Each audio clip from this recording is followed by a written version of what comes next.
Hello, I'm Grace Pierce, and I'm a Visitor Services Associate here at the National Sporting Library and Museum. And I am also a part-time student working on a master's in Museum and Gallery Studies at St. Andrews in Scotland.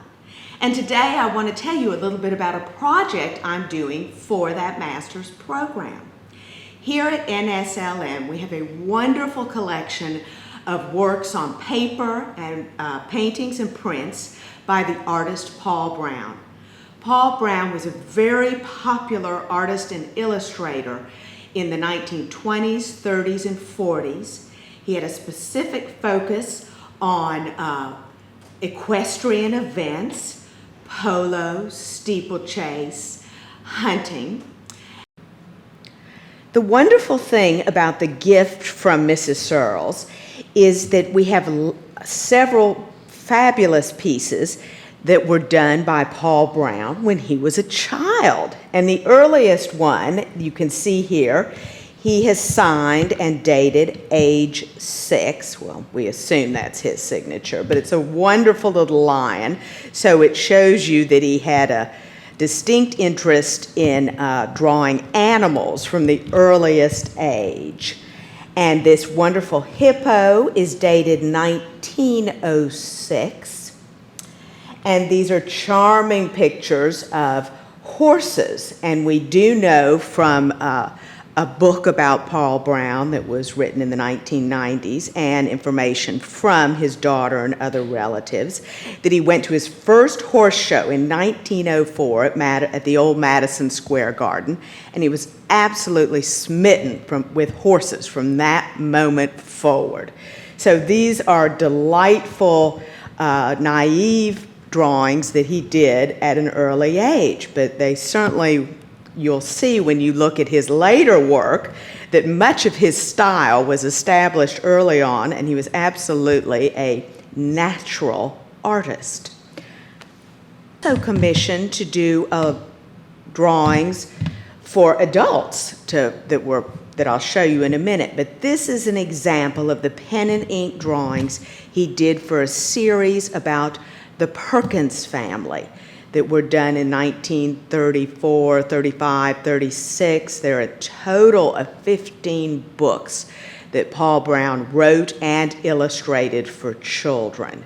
And they're delightful. We have many of the books in our rare book room in the library, and perhaps at a later date we'll do a little film and show you some of those too.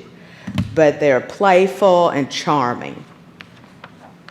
And for adults, he was well known among equestrians and people that owned a lot of race horses and that participated in the hunt all up and down the East Coast and in polo.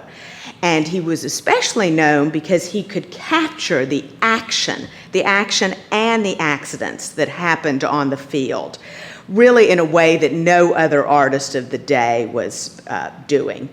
And it's nice because he was commissioned by Country Life and the Polo magazine, all the wonderful, beautiful magazines of the day, really before the era of photography. So a lot of his drawings are on the cuff. He did them out with a field, drew them in a notebook while he was out on the field, and then he'd come back to his studio and refine them. But he loved capturing the mishaps as well as the beautiful animals. So here you can see an example of a steeplechase rider falling off his mount, and then these charming pictures of the polo in action. Perhaps less well known to the general public was that Paul Brown was a wonderful watercolorist. And many of the watercolors that we have in the Searles collection were gifts from Paul Brown to one of his children or a grandchild commemorating a graduation or a birthday. And they're difficult to see, but he's often written a very tiny note along with his signature I think, to Nancy, happy 21st birthday, something like that on the drawings, and they're really spectacular. He had a wonderful color sense, and we're so happy to have these here in the collection. Thank you for having a look at this introduction to Paul Brown in the National Sporting Library and Museum collection.